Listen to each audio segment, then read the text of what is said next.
Hello, kindred spirits. Let's do some vibe talking this time. I've mentioned several times that everything is based on vibration. If you don't vibrate, you don't exist, and that applies to everything in the multiverse. Everything vibrates. I've talked about how self-judgments and denials split and hamstring our energy fields so they don't vibrate at their best possible frequency. And this is the cause of all manner of problems at every level of our beings. But there are some practical physical considerations that I don't think most people are thinking about when I talk about this stuff. Take organ transplants, for starters.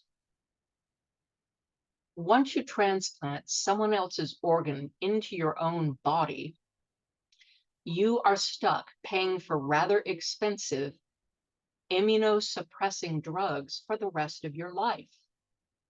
And the doctors will tell you, well, that's because your immune system will attack the tissue of the new kidney or new heart or whatever because it's a foreign invader.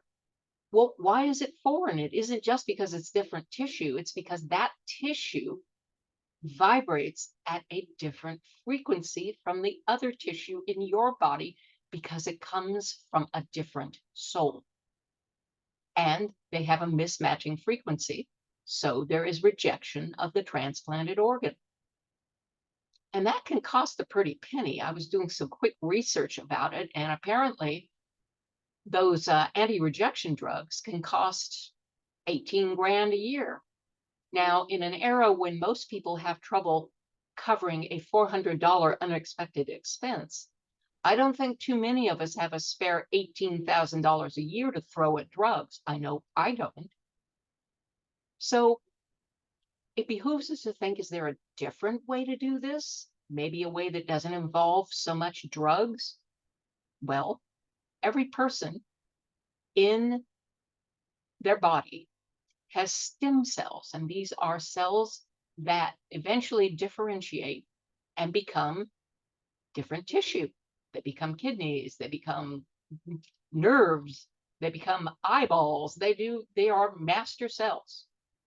And my thought is, why can't we take some of those master cells and develop a new heart from the same cells that are in the diseased person's bodies, and just simply transplant a new heart into a person based on that person's own stem cells? Then there would be nothing to reject. That would make sense. I don't know why they do it. I'm sure there are obstacles to overcome, but you can take stem cells and grow them into things. Scientists have already done this. And there are so many other practical considerations about vibration. Again, it has to do with all those nasty side effects that drugs and vaccines can have. Well, again, we're talking about drugs or vaccines that don't vibrate at a frequency that is entirely compatible with the person who is taking the drug or the vaccine or whatever. Now, if we test for vibrational compatibility, we might experience fewer side effects. And again, varying people have different side effects depending on the drug or vaccine. So there is no one size fits all. It's because we all have unique vibrational patterns. And whatever we're taking, if it's not aligned or in harmony with our pattern, we're going to have physical side effects. That's what the physical side effects are. They're signals that there's some vibrational mismatch going on. Do something different.